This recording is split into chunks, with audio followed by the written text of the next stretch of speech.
Ketua Penerangan PKR Selangor, Syuhaimi Syafiee menyifatkan kes saman bekas calon parti itu bagi kerusi Dewan Undangan Negeri Dun Bukit Bersih Muhammad Syamsul Mat Amin terhadap Presiden PAS Datuk Seri Abdul Hadi Awang merupakan pengajaran kepada semua pihak agar tidak sewenang-wenangnya membuat tuduhan tanpa fakta yang jelas.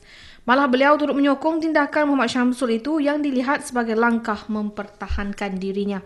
Ini adalah satu pengejaran kepada semua pihak supaya tidak menuduh seseorang dengan tuduhan yang tidak mempunyai fakta yang jelas. Pada saya, tindakan yang diambil oleh individu yang terlibat, yang menyaman Presiden PAS itu adalah satu tindakan untuk mempertahankan diri. Ya, jadi kita tidak boleh sembarangan menuduh orang tanpa bukti yang sahih, yang nyata, yang jelas, yang boleh diterima.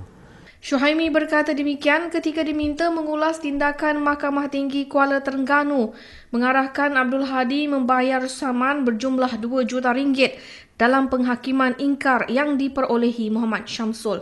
Abdul Hadi juga diarahkan membayar 5% faedah dari rit saman yang difailkan sehingga penyelesaian penuh dan kos tindakan sebanyak RM1,500. Mahkamah membuat keputusan itu selepas Abdul Hadi gagal untuk memfailkan rit bagi menangkis dakwaan Muhammad Syamsul. Justru Syuhaimi berkata Presiden PAS itu perlu bertanggungjawab atas tindakannya itu. Jadi kalau kita sanggup untuk menuduh seseorang tanpa bukti, maka kita perlu bertanggungjawab di atas tuduhan yang kita buat. Syuhaimi juga bersetuju bahawa semua pihak harus mengambil tindakan yang sama meskipun tuduhan itu datang daripada dalam kalangan keluarga Pakatan Rakyat Pakatan. Ya, semestinya begitu kerana tuduhan yang dibuat oleh seseorang yang mempunyai status setinggi presiden adalah satu tuduhan yang berat kalau tidak disertakan dengan bukti. Mungkin ia hanya masalah teknikal, ya. Tetapi individu yang dituduh itu berasa beliau dihina. Namun Hadi semalam memfailkan permohonan bagi mengenepikan perintah penghakiman ingkar berhubung kes saman fitnah tersebut dan mahkamah menetapkan pendengaran permohonan itu pada 30 Mac depan.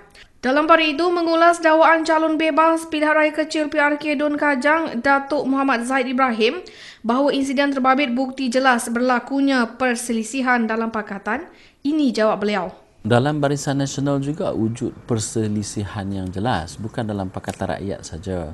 Sebagai sebuah parti politik, kita tak dapat lari daripada perbezaan pendapat. Dan pastinya perbezaan tindakan. Dan juga pastinya ada juga laluan yang berbeza. Tetapi visi kita satu, menumbangkan UMNO dan Barisan Nasional. Itu jelas.